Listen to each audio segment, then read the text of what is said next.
오늘은 하이델베르그 요리문답 112문 거짓 증거하지 말라 하는 제9계명을 이렇게 하이델베르그 요리문답 112문과 함께 살펴보도록 하겠습니다.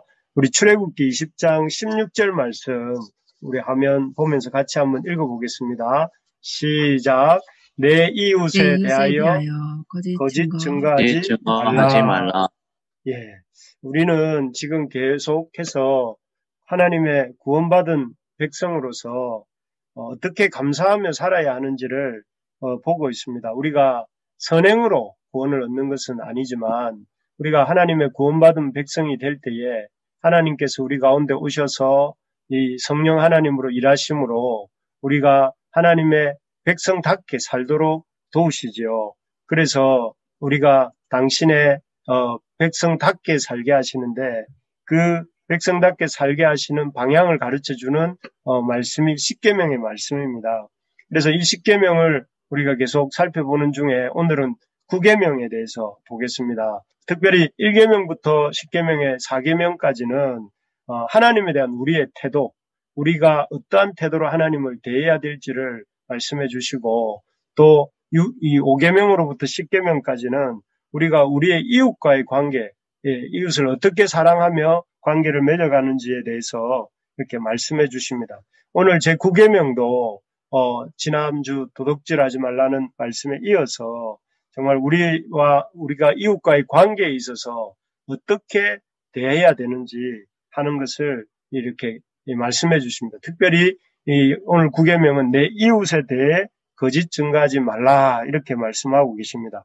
이 9계명에 대한 하이델베르그 요리문답은 112문인데요. 이 112문을 통해서 이렇게 우리의 신앙 선배들이 이 9계명을 어떻게 해석했는지 우리 같이 한번 살펴보도록 하겠습니다. 제가 하이델베르그 제 112문 질문을 읽으면 우리 성도님들께서 이 답을 좀 길지만 읽어주시면 감사하겠습니다. 제112문 제9계명에서 하나님께서 원하시는 것은 무엇입니까? 내가 어느 누구에게도 거짓 증언을 하지 않고 다른 사람의 말을 왜곡하지 않고 뒤에서 헐뜯거나 중상하지 않으며 어떤 사람의 말을 들어보지 않고 성급히 정죄하지 않으며 다른 사람이 성급히 정죄하는 데에도 참여하지 않기를 원하십니다. 오히려 하나님의 무서운 진노를 당하지 않기 위해 본질적으로 마귀의 일인 모든 거짓과 속이는 일을 피해야 합니다. 가정에서나 기타 다른 경우에도 나는 진리를 사랑하고 정직하게 진실을 말하고 고백해야 하며 할 수 있는 대로 이웃의 명예와 평판을 보호하고 높여야 합니다. 아멘. 여기에 보면 좀 이렇게 아주 상세하게 우리 성도들이 정말 내 이웃에 대하여 거짓 증거하지 말라 하시는 말씀에 참 의미가 무엇인가를 길게 그 의미를 생각하면서 풀어놓은 것을 볼 수가 있습니다. 이 9계명을 통해서 내 이웃에 대하여 거짓 증거, 거짓말이 아니고 거짓 증언이라는 것은 어떻게 보면 법정 용어죠. 법정에서 어떤 사실에 대해서 증거하는 것을 증언하는 것이라고 하는데, 이 어떻게 보면 그 구약의 모세 시대에는 어떤 그 잘못된 현장에 대부분의 증거가 어떤 사물이기 이전에 사람일 경우가 많았기 때문에 그런 어떤 사람의 말이 절대적으로 중요했고, 그런 의미에서 거짓 증언하지 말 것을 이렇게 말씀하고 있는 것입니다. 여기에 보면 하나님께서 9계명을 통해 우리에게 원하시는 것이 무엇인지 이렇게 한 4가지 정도로 이렇게 나오는 것 같습니다. 첫째로 하나님이 우리가 이웃에 대해서 금지하시는 게 뭐냐면 거짓 증언입니다. 그 사실이 아닌 것을 사실인 것처럼 말하는 그런 말들은 해서는 안 된다 하고 이렇게 말씀하세요. 두 번째로는 거짓 증언 외에 다른 사람의 말을 그 본의와는 상관없이 왜곡하지 마라. 그 사람이 말한 그대로를 이렇게 전달하거나 또 수용해야지 왜곡해서 이렇게 하면 안 된다 하는 것이고, 거짓 증언하지 말라는 것은 또 다른 사람을 뒤에서 헐뜯거나 중상하면 안 된다 하는 것입니다. 그리고 네 번째로는 다른 사람을 성급히 그 사람에 대해서 충분히 들어보지 않고 또 그 사실에 대해서 어떤 사실에 대해서 이렇게 다 살펴보지도 않고 성급히 정죄하는 것, 이런 것들을 하나님이 우리에게 금지하시는, 구계명을 통해서 거짓 증거하지 말라 할 때는 없는 것을 있는 것처럼 말하지 말고 다른 사람의 말을 한 말을 비틀어서 왜곡하지 말고 또 그 본의가 무엇인지를 잘 살피고 또 뒤에서 헐뜯거나 남을 깎아내릴 목적으로 헐뜯거나 이렇게 중상하지 말고 또 다른 사람을 이 자기가 기준에서 성급히 정죄하지 말라, 이런 것들이 이 하나님이 내 이웃에 대해서 거짓 증거하지 말라 할 때 그 거짓 증거 속에 이렇게 포함된다 하는 것을 볼 수가 있습니다. 사실 왜 이런 거짓 증거 속에 이런 것들이 포함되는가 하면 사람이라는 존재는 우리 참 말하기를 좋아하는 존재가 사람입니다. 그래서 사람들이 하는 말들, 사람들은 쉴 새 없이 말하는 사람들이 말을 하는데요. 그 사람들이 하는 말의 85%는 다른 사람의 이야기를 하는 것을 좋아한다고 합니다. 그래서 우리가 하루에 이 100마디 말을 하면 그중에 85마디는 이렇게 다른 사람에 대해서 다른 사람 이야기를 한다는 말이죠. 그래서 얼마나 이렇게 다른 사람 말 이야기를 좋아하는가 하면은 이 잠언 18장 8절에 보는 것처럼 이 남의 말하기를 좋아하는 자의 말은 별식과 같다. 여기 그림에 보면 맛있는 어떤 별식이 있는데 이런 별식과 같이 먹으면 맛있고 또 이렇게 입맛을 돋우는 것처럼 남의 말을 하는 것은 사람들이 이렇게 남의 말 하는 것을 별식처럼 좋아한다 합니다. 그래서 사실 사람들이 많은 남의 말을 많이 합니다. 그런데 이렇게 남의 말을 좋아하는데 문제는 무엇인가 하면 남의 말을 아까 보신 것처럼 이렇게 있는 그대로 똑바로 하지 않는다는 것이죠. 그래서 있는 것 없는 것을 있는 것처럼 얘기하거나 이 A라고 말한 걸 B처럼 전달하거나 또 그 사람이 없는 데서 그 사람을 헐뜯거나 중상하거나 또 아니면 그 사람의 입장에 충분히 들어보지도 않고 이렇게 성급하게 판단하거나 이런 식으로 이렇게 말하기 때문에 그것이 문제라는 거죠. 그래서 실제로 수많은 사람들이 이 말 때문에 수많은 사람들이 상처를 받고 또 주고, 그래서 얼마나 많은 또 연예인들이 또 이렇게 이 참 안타까운 이렇게 마지막을 마지막을 이렇게 맞기도 하지 않았습니까? 그런 것들을 보면 참 이 문제는 남의 말하기를 좋아하는데 그 말을 똑바로 전하지 않는데, 그러면 왜 사람들은 이렇게 이 거짓 증거를 하는 걸까요? 왜 이렇게 똑바로 말하지 않고 있는 그대로 말하지 않고 진실하게 말하지 않고 이렇게 남을 이렇게 헐뜯고 중상하고 또 이렇게 왜곡하고 거짓을 말하는 걸까요? 그것이 사실은 우리가 거짓 증거하지 않기 위해서 필요한 건데 우리가 이렇게 하는 이유는, 첫째 이유는 이런 것입니다. 우리가 다른 사람의 말을 거짓되게 하는 이유가 뭔가 하면은 한번 읽어볼까요? 1번입니다. 시작. 너무나 자기 중심적인. 사실 저는 여기에 너무나를 하나 더 붙이고 싶었어요. 너무나 자기 중심적인. 너무나 자기 중심적인 존재가 인간입니다. 인간이 왜 그럴까요? 죄인이기 때문에 그렇죠. 죄인의 특징은 이렇게 하나님을 이렇게 창조주 하나님을 거부하고 배척할 만큼 자기 중심적인 존재. 그러니 하나님도 그렇게 하는 존재이니 얼마나 다른 사람에 대해서는 더 그렇겠습니까?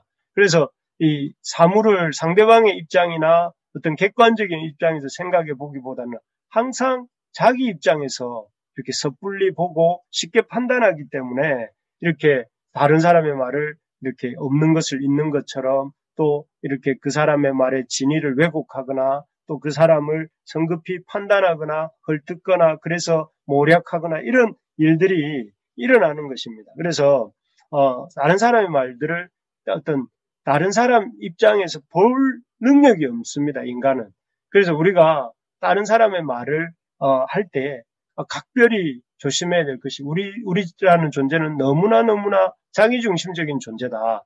그렇기 때문에 우리가 그 말에 대해서 상당히 이렇게 조심을 해야 되는 것이죠. 참 어렵습니다. 그죠? 우리가 참 그렇게 하려고 함에도 불구하고 그렇게 조심을 하려고 함에도 불구하고 우리도 모르게 그렇습니다. 왜냐하면 우리가 이렇게 자기중심적인 존재이기 때문에 그렇죠. 그리고 또 하나, 왜 사람들이 남의 말을 거짓되게 이렇게 하는가, 또 거짓 증거를 하게 되는가 하면은 여기에 뭐가 있다고 되어 있습니까? 마귀의 역사가 있습니다. 마귀의 역사. 마귀 이러니까 좀 여러분 이렇게 이 무서운 생각이 사단 이러면 조금 우리가 그래도 익히에 익은 단어 같은데 마귀 이러니까 굉장히 낯설고 좀 강한 느낌이 들지요. 그런데 굳이 제가 이 단어를 쓴 이유는 남의 말을 거짓되게 하는 것이 마귀의 역사라는 거예요. 마귀의 역사. 어떻게 그렇게 내가 말을 하는 것인데 내가 거짓을 말하고 내가 왜곡하고 하는 건데 그게 마귀가 어디 등장할 수 있느냐 이렇게 묻는 분들이 있을 수도 있습니다. 그런데 여기 표정을 보면 이 사람도 상당히 이렇게 아주 이렇게 좀 정상적이지 않은 것처럼 보이지 않습니까? 이런 역사에 대해서 성경이 이렇게 해석을 하고 있습니다. 우리 한번 성경을 한번 보면 요한복음 8장 44절입니다. 우리 한번 같이 읽어봅시다. 읽으실 수 있는 분은 시작. 너희는 너희 아비 마귀에서 났으니 너희 아비의 욕심대로 너희도 행하고자 하느니라. 그는 처음부터 살인한 자요 진리가 그 속에 없으므로 진리에 서지 못하고 거짓을 말할 때마다 제 것으로 말하니 이는 그가 거짓말쟁이요 거짓의 아비가 되었습니다. 이 본문은 사실 예수님을 모함하고 예수님을 이렇게 미쳤다 하면서 예수님을 이렇게 대항했던 종교 지도자들에게 주신 말씀인데요. 여기서 아주 귀중한 진리를 보여주신다. 하나 그게 뭐냐면은 마귀가 어떤 존재인지를 우리에게 가르쳐 주신 거예요. 마귀는 어떤 존재냐면은 거짓말쟁이, 거짓말을 전문적으로 하는 존재고 거짓의 아비, 그리고 또 하나는 살인한 자다. 그래서 첫째는 여기 거짓말쟁이고 두 번째는 살인한 자라는 것입니다. 정말 그렇습니다. 그래서 실제로 모든 거짓은 선은 하나님께로부터 오지만 모든 거짓의 배후에는 마귀가 있다는 거예요. 그래서 이 마귀가 이 거짓으로 말미암아 뭘 일으키냐면 살인을 일으켜요. 사람들을 죽게 만들죠. 그래서 이 마귀에게서 그렇기 때문에 앞에 우리가 뭐라고 했냐면은 마귀의 역사가 있다 했는데 왜 남의 말을 거짓되게 하는 이유는 마귀의 역사입니다. 이렇게 말했는데 그 이유가 제 말이 아니라 성경에서 보니까 마귀가 있는데 그 마귀는 거짓말쟁이고 거짓의 아비로서 사람을 사람을 죽게 만드는 존재가 마귀라는 거예요. 그래서 마귀가 거짓말을 이렇게 우리가 거짓의 종이 될 때 마귀의 어떤 그 영향권 아래 들어가고 또 그렇게 머물게 되면 자신도 죽고 다른 사람도 죽게 만드는 그런 비참한 결과를 가져오게 됩니다. 실제로 여러분 잘 아시겠지만 창세기 3장에 보면 이 마귀가 뱀을 통해서 아담과 하와에게 거짓말을 합니다. 첫 번째 거짓말 뭡니까? 선악과의 열매를 먹으면 결코 죽지 아니하리라. 하나님은 죽는다 이렇게 말씀하셨는데 결코 죽지 않는다 이렇게 말을 했고 두 번째 거짓말이 뭡니까? 하나님과 같이 된다 이렇게 말을 했어요. 그래서 선악을 알 줄을 하나님처럼 선악을 분별하는 능력을 갖게 된다 이런 거짓말을 했어요. 그래서 그 결과 이 아담과 하와가 그 거짓말에 속아 넘어가서 이렇게 하와가 따먹고 이렇게 아담이 따먹었죠. 그러다 그 결과 눈이 밝아져 하나님같이 된 것이 아니라 오히려 자기 이 부끄러움과 수치에 눈을 뜨게 되었고 죄에 대해서 눈을 뜨게 되어서 거룩한 하나님과 이렇게 같이 있을 수 없어서 지금 쫓겨나고 도망가고 있는 중이에요. 이 에덴으로부터 도망을 가고 있는 이런 모습이지 않습니까? 그래서 오히려 마귀의 말은 결코 죽지 않고 하나님과 같이 된다고 했지만 이들은 이 하나님과 영적인 관계가 끊어짐으로 영적으로 죽게 되었고 그리고 또 하나님의 어떤 에덴 동산으로부터 임재로부터 떠나게 되면서 그들은 이렇게 육체의 죽음도 선고받게 되지요. 그리고 결국 나중에는 죽고 난 이후에는 영원한 하나님의 심판을 받게 되는 삼중적 죽음에 처하게 되었습니다.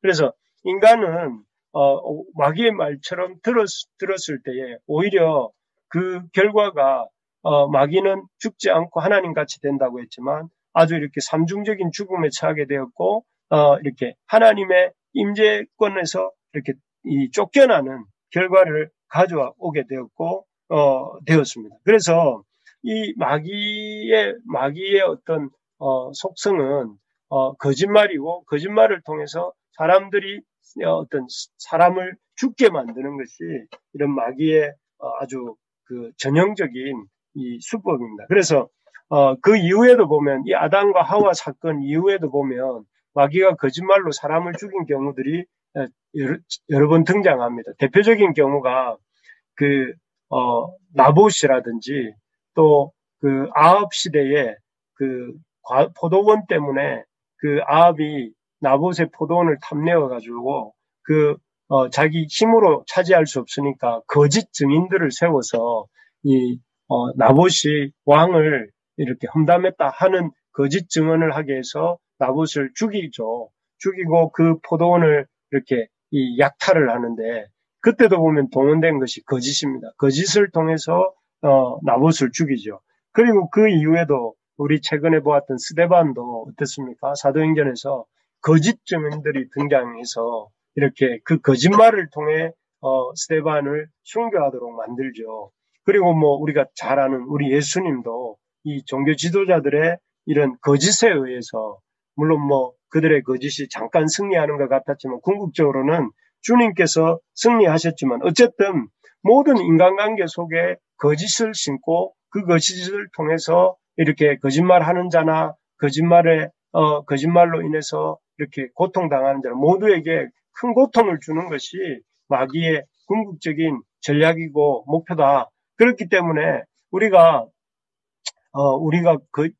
남의 말을 거짓되게 하는 이유 속에는 우리의 죄성도 있고 자기중심적 죄성도 있고 마귀의 역사도 있다는 것을 늘 기억하면서 우리가 남의 말을 할 때에 이 두 가지를 생각해야 됩니다. 나는 너무나 자기중심적인 존재다. 나는 죄인이라는 것. 그래서 나는 이 객관적으로 사물을 볼 만한 능력이 없는 자다 하는 것을 이렇게 늘 기억해야 되고 동시에 그런 모든 거짓의 이면에는 마귀가 일할 수 있기 때문에 거짓에 우리가 종이 되지 않도록 우리가 우리 자신을 늘 영적으로 이렇게 돌아봐야 됩니다. 그래서 이렇게 112문에서는 뭐라고 하느냐면은 이 뒷부분, 우리 파란색 글씨로 되어 있는 부분을 같이 한번 읽어보실까요? 시작. 법정에서나 기타 다른 경우에도 나는 진리를 사랑하고 정직하게 진실을 말하고 고백해야 하며 할 수 있는 대로 이웃의 명예와 평판을 보호하고 높여야 합니다. 예, 그렇습니다. 여기에 보면 어떻게 우리가 이 구계명에서는 이 금지하신 것은 이런 것들이에요. 앞에서 본 것처럼 다른 사람에게 없는 것을 있는 것처럼 말하지 말고 왜곡하지 말고 헐뜯거나 중상하지 말고 성급히 정죄하지 말라. 이런 것이 하나님이 금지하신 것이라면 적극적으로 권하시는 것은 무엇인가? 그러면은 이 세 가지로 이렇게 말합니다. 진리를 사랑하고, 그 다음에 두 번째, 정직하게 진실을 말하고 고백해야 하며, 세 번째, 할 수 있는 대로 이웃의 명예와 평판을 보호하고 높여야 한다. 이렇게 말을 했습니다. 이렇게 부정적으로 하지 말라는 것만 우리가 주목할 것이 아니라 하나님이 하라고 하시는 것. 그것은 진리를 사랑하고 정직하게 진실을 말하고 고백하며 할 수 있는 대로 이웃의 명예와 평판을 보호하고 높여야 한다. 그래서 이웃에 대하여 거짓 증거하지 말라. 나는 거짓말 안 했어. 이것으로 다 지켰다고 할 수 없어요. 거짓 증거하지 말라는 말은 다르게 말하면 적극적으로 진리를 사랑하고 또 정직과 진실을 말하고 또 할 수 있는 대로 이웃의 명예와 평판을 보호하고 높이는 일을 해야 된다. 그래서 이것을 조금 상세하게 살펴보면요. 우리가 어떻게 하면 이웃에게 거짓 증거하지 않을 수 있는가? 첫 번째, 진리를 사랑하고자 힘써야 된다. 여러분, 우리가 죄인으로서 앞에서 가장 중요한 특징적 특징이 뭐냐면은, 너무나 자기 중심적인 존재가 우리다 하는 것이죠. 그래서 우리 속에서 나오는 것은 그 어느 것도 100% 객관은 없습니다. 객관적인 것은 없습니다. 모든 것이 우리의 지정의가 죄로 인해서 이렇게 타락하고 변질되었기 때문에 내가 알고 있는 것이 100% 옳지도 않고요. 내가 느끼는 감정이 100% 옳지도 않고 또 우리의 의지가 100% 옳지도 않아요. 그렇기 때문에 우리가 우리 속에서 나오는 생각, 우리 속에서 나오는 어떤 것들은 일단 한번 걸러야 됩니다. 왜 걸러야 되냐? 우리가 우리 자기 중심적이기 때문에. 무엇으로 걸러야 됩니까? 진리를 통해서 걸러야 됩니다. 그래서 하나님의 그 진리를 통해서 우리의 욕망, 우리의 어떤 자기 주장, 우리 속에서 나오는 어떤 그런 이 발설하고 싶은 욕구들, 이런 것들을 그 하나님이 말씀이라고 하는 그 진리의 어떤 여과지를 통과시킬 때에 우리가 비로소 이렇게 그래도 이렇게 그 발음에 근접한 또는 발음에 조금이라도 다가간 그런 말을 할 수가 있다는 것이죠. 그래서 우리가 이웃과의 관계에서 거짓 증거하지 않고 살려고 한다면 우리가 진리 대신 하나님의 말씀을 이렇게 따라서 살고자 부단히 몸부림을 쳐야 됩니다. 그래서 나의 느낌이나 나의 기분이나 나의 어떤 그 주장이 아니라 하나님의 음성을 따라 살고자 할 때 비로소 우리는 이웃에 대해서 비로소 객관성을 그나마 가질 수 있다는 것이죠. 그래서 우리가 첫 번째 우리가 힘써야 될 것은 이웃에 대해서 거짓말하지 않아야지 이런 어떤 그런 생각도 당연히 해야 되지만 그러나 1차적으로 우리가 진리를 알아가기에 힘쓰는 우리가 되어야 됩니다. 그것이 사실 이 수요 기도회 때마다 우리가 이 요리문답 공부를 하고 있는 이유 중에 하나입니다. 두 번째는 뭐라고 했냐면은 정직하게 진실을 말하고자 힘써야 한다고 했습니다. 여러분, 우리가 힘써서 해야 될 일이 정직과 진실입니다. 그래서 오늘 우리 찬양도 신실하게, 정직하게, 진실하게, 거룩하게 살게 하소서 이 찬양을 불렀습니다. 참 우리는 이 정직과 진실로부터 거리가 먼 사람들입니다. 하지만 우리가 그럼에도 불구하고 우리의 삶의 최고의 가치를 어디에 두어야 되냐면 하나님 앞에서 우리가 코람되어 하나님 앞에서 정직하게 진실하게 살고자 이렇게 해야 됩니다. 그래서 우리가 이웃에 대해서도 두 가지를 생각해야 됩니다. 이웃에 대해서 정직하게 진실을 말하고자 할 때 첫 번째는 나의 모든 말을 하나님이 듣고 계시다 하는 생각을 할 때 우리가 정직하게 진실하게 할 수 있습니다. 비록 사람들은 모른다 할지라도 모를 수 있다 할지라도 하나님은 모르시는 게 없습니다. 그렇기 때문에 우리가 정직하고 진실한 것을 하나님 앞에서 정직하게 진실하게 살고자 하나님을 의식하면 정직하고 진실하게 살 수가 있습니다. 또 한 가지는 우리가 앞에서도 말했던 것처럼 항상 우리의 말을 들으신 하나님을 의식할 뿐만 아니라 또 우리 하나님이 이렇게 우리에게 주신 이웃 사랑이라는 이런 관점에서 이렇게 우리가 말하려고 애를 쓴 첫째는 하나님을 의식하는 것이고 두 번째는 이웃 사랑이라는 큰 대전제를 생각하면서 그 속에서 말하도록 힘쓴다고 할 때에 우리의 어떤 자기 중심성이 약간 보완이 되면서 상대방에 대해서 우호적이고 사랑하는 마음으로 얘기하려고 할 때마다 그나마 우리의 어떤 이렇게 기울어져 있는 이런 생각들이 조금이라도 하나님 뜻에 합당한 쪽으로 가게 된다는 것이죠. 그래서 두 가지 하나님을 의식해야 된다. 그리고 두 번째는 우리의 이웃 사랑이라는 관점에서 말을 해야 된다. 항상 이웃을 이렇게 사랑하는 마음으로 이렇게 말을 할 때에 우리가 정직하게 진실을 말할 수 있다 하는 것이죠. 그래서 여러분 참 이렇게 이웃을 사랑하는 마음을 가져야 됩니다.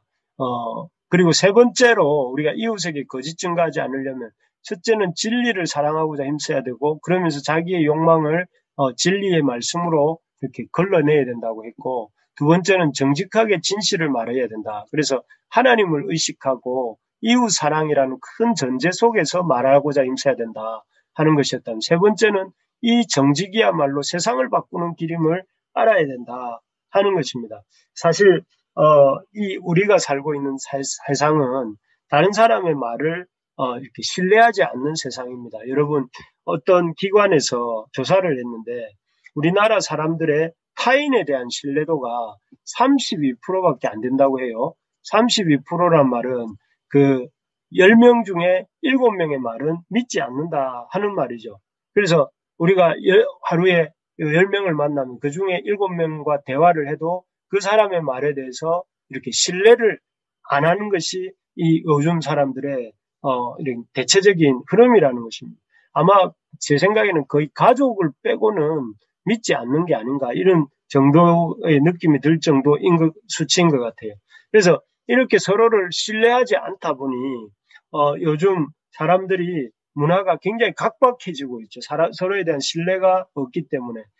그런데 이런 신뢰 없는 세상에서 우리가 살아가는 그리스도인으로서 우리가 이 세상을 바꾸는 길이 뭘까요? 그것은 무엇이냐면은 정직하게 사는 겁니다. 우리 그리스도인들이 정직해야 됩니다. 그래서 우리 그리스도인의 언어가 바뀌어서 정직한 언어를 구사하고 또 그 정직한 말을 할 때에 그런 그 정직의 공동체가 이루어지고 또 그런 정직한 공동체가 이렇게 생겨날 때에 이 사회를 향해서 어떤 신선한 영향력을 주게 되고, 또 그렇게 될 때에 이 세상도 이렇게 조금씩 바뀌어 가게 되는 것입니다. 그래서 우리가 이 세상을 바꾸기를 원한다. 그러려면 우리 한번 따라해 볼까요? 세상을 바꾸려면 내 언어를 바꾸어야 합니다. 내 언어를 바꿔야 한다. 네, 저를 포함해서 우리 모두가 정직해지도록 노력합시다. 아멘. 이것이 세상을 바꾸는 일이에요. 나한 사람을 바꾸는 일일 뿐만 아니라 내 가정을 바꾸는 일이고 또 이 사회를 바꾸는 일이고, 나아가서 주님이 그토록 원하시는 하나님 나라를 이 땅에 오게 하는 길이 무엇이냐? 그것은 우리가 정직하고 진실하게 진리를 사랑하며 살아가는 삶이 될 때에 그렇게 될 수 있는 것입니다. 그래서 바라는 것은 우리 부르심의 가족들의 언어가 바뀌기를 소망합니다. 그래서 무엇보다 참 이웃에 대해서는 우리가 하지 말아야 될 것들, 없는 것을 있는 것처럼 말하지 말고 이웃의 말을 왜곡하지 말고, 또 이웃에 대해서 이렇게 우리가 험담하거나 헐뜯지 말고, 또 이웃에 대해서 함부로 판단하지 말고 성급하게 판단하지 말아야 되겠습니다. 그리고 동시에 해야 될 일이 무엇입니까? 우리 자신을 진리 앞에 세우고자 힘써야 됩니다. 그래서 진리를 그 무엇보다 사랑해야 됩니다.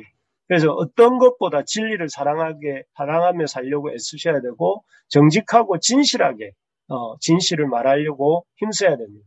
그리고 이 언어를 바꿔야 됩니다. 우리의 언어가, 우리 요즘 감사노트 쓰시지요? 감사노트 이렇게 쓰시고, 제가 부탁하는 것은 오늘 수요 기도회 마치고 가족이 모여서 감사노트를 이렇게 서로 좀 이렇게 나누시면 좋겠어요. 오늘이 힘들면 주일 저녁도 좋고, 오늘 수요일 저녁도 좋고 해서, 여러분, 이 신앙교육은 가정에서 이루어져야 되는 거 잘 아시죠?